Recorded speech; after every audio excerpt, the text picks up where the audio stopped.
tous, aujourd'hui je suis contente de vous retrouver pour cette nouvelle vidéo et avant de la commencer, je souhaite vous demander de me poser le plus de questions possible dans les commentaires pour que je puisse réaliser une vidéo sur toutes vos questions que vous vous posez sur mes loulous ou sur moi-même, donc n'hésitez pas.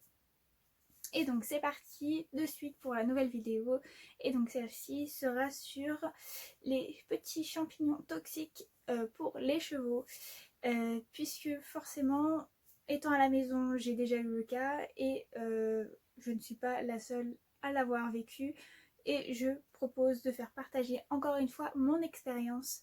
Donc du coup pour commencer, c'est vrai que de temps en temps, on en a un peu marre de ramasser tous les jours les crottins et donc du coup, on laisse traîner. Alors, on n'est pas les seuls forcément, je suis sûre que certains d'entre vous vont se reconnaître dans cette situation et forcément, qui n'a pas déjà observé des petits champignons pousser sur les crottins même des chevaux et se demander mais qu'est-ce que c'est que ces champignons? Est-ce qu'ils sont comestibles? Est-ce qu'ils sont dangereux pour les chevaux? Qu'est-ce que c'est exactement? Voilà. Et donc aujourd'hui, je vais répondre à ces questions-ci puisque j'ai fait mes petites recherches de mon côté et donc du coup, j'ai des petites réponses à vous apporter. Déjà, pour commencer, il faut savoir que ce sont des champignons qui poussent donc dans les excréments d'animaux, donc pas forcément que pour les chevaux, mais également sur des bouses de vaches, sur les crottes de chiens ou pour d'autres animaux. Ces champignons poussent avec la climatisation, entre guillemets, l'extérieur. C'est-à-dire que dans un box, il y a très peu de chances que ces champignons arrivent à pousser.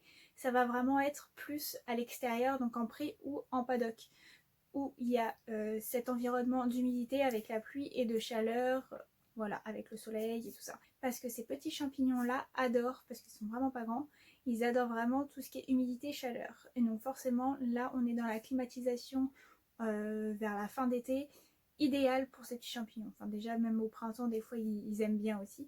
Mais là, c'est vraiment le temps idéal pour eux. Donc c'est-à-dire, il pleut un petit peu, mais il fait encore chaud.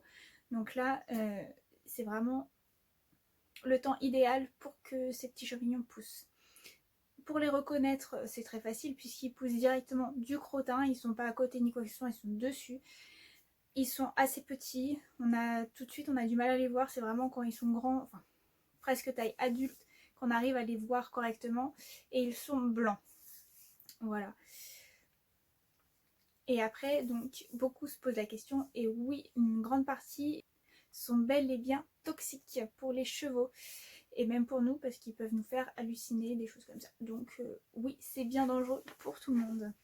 Il y a deux rôles, il peut y avoir donc une intoxication aiguë ou alors une intoxication chronique. Donc j'ai répertorié sur mon petit calepin qui est juste là tout ce qui est les symptômes et les conséquences. Donc je vais vous dire tout ça puisque je pense que du coup c'est assez intéressant à savoir. Donc du coup pour les symptômes, il peut y avoir donc des désordres respiratoires ainsi que des pertes d'appétit, des diarrhées, fatigue générale ou encore une baisse de performance, donc pour les chevaux sportifs ou quoi que ce soit, même pour les chevaux de loisirs, hein, on peut voir une grande baisse par rapport à ce qu'ils ont l'habitude de faire habituellement. Et tout ça, forcément, ça a des conséquences. La première, forcément, ça rappelle un peu les coliques, donc la première chose. Ensuite, ça peut également mettre des désordres sur tout ce qui est empathique. Voilà, donc un cheval beaucoup plus mou que d'habitude. Des problèmes rénaux, mais aussi sur les systèmes immunitaires et nerveux. On peut avoir beaucoup de baisse de performance sur tout ça. Et ainsi que sur l'appareil reproducteur. Et attention, puisqu'il y a aussi des risques cancérigènes, voilà, qui sont possibles. Donc bien faire attention à tout ça. C'est pour ça qu'il faut essayer de tenir à jour les crottins, de les ramasser tous les jours. Ça fait pas énorme. Enfin, après, forcément, ça dépend dans quelle situation on est. Si on est propriétaire à la maison, qu'on a un, deux ou trois chevaux, faut mieux le faire tous les jours. Comme ça, au moins, on est fait, c'est fixé, on n'a pas de problème à se faire. Moi, c'est ce que je fais tous les soirs en rentrant du travail. Je ramasse les petits crottins, comme ça, il n'y a pas de souci. Je pense que pour éviter tout ça, c'est mieux, puisque ça m'est arrivé, hein, puisque comme je vous ai dit, je me suis demandé ce que c'était. C'était avec écrin à l'époque que ça m'était arrivé. Je me demandais ce qui se passait, pourquoi il y avait des champignons qui sortaient de ces crottins.